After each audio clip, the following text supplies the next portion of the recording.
अगर आप भी चाहते हैं नए वीडियो एवं नए ऑडियो देखने एवं सुनने के लिए तो हमारे गोल्ड स्टूडियो चैनल को सब्सक्राइब जरूर करें एवं बेल आइकन दबाना ना भूलें।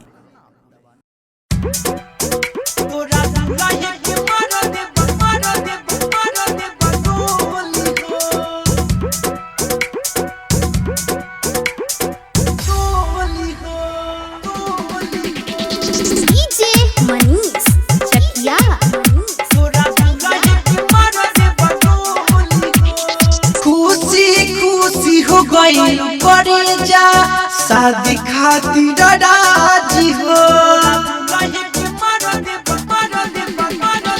खुशी खुशी हो गइल करे जा शादी खातिर राजी हो। तुहारो प्यार के चलते हम लगइनी जान के बाजी हो,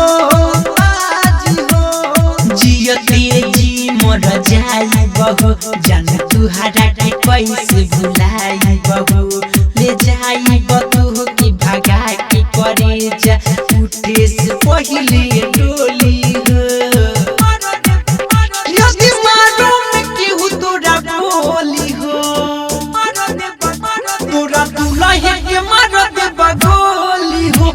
यदि मारो में केहू तोरा बोली हो, तोरा दुल्हा के मार दे बगोली हो। तोरा दुल्हा के मार दे डीजे मनीष चकिया गोली हो,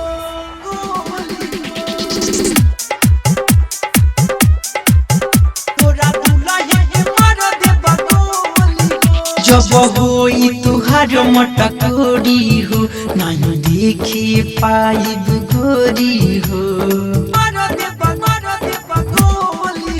जब होई तुहार मटकोरी हो, नहीं देखे पाइब गोरी हो। जियते जी मंगिया भर न दे, नहीं जाइब हब तोहे छोड़ी हो। कैसे के सब जुदाई हो, नहीं देखे पाइब विदाई हो। छूटे ना दे हब बहिया तुहार कहिल चैलेंज खोली हो। यदि मारो में केहू तोरा बोली हो, तोरा दुल्हा के मार दे बगोली हो। यदि मारो में केहू तोरा बोली हो, तोरा दुल्हा के मार दे बगोली हो। तोरा दुल्हा के मार दे बगोली। डीजे मनीष चकिया गोली हो,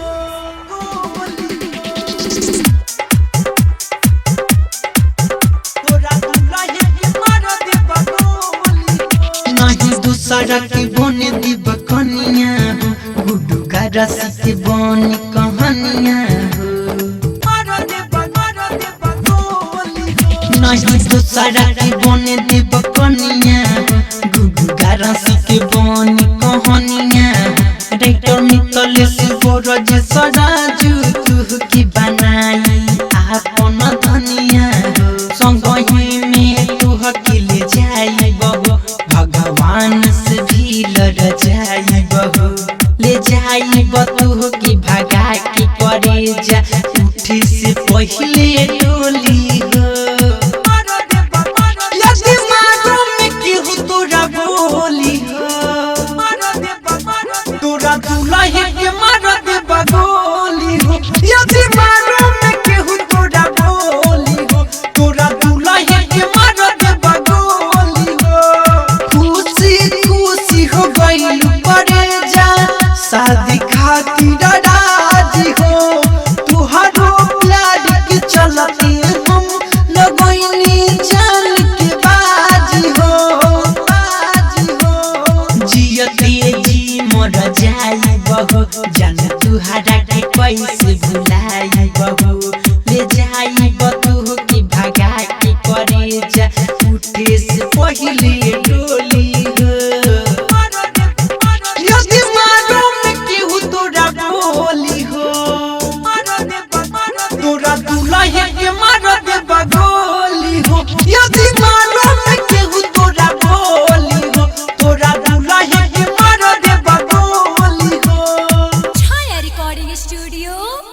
केसरिया।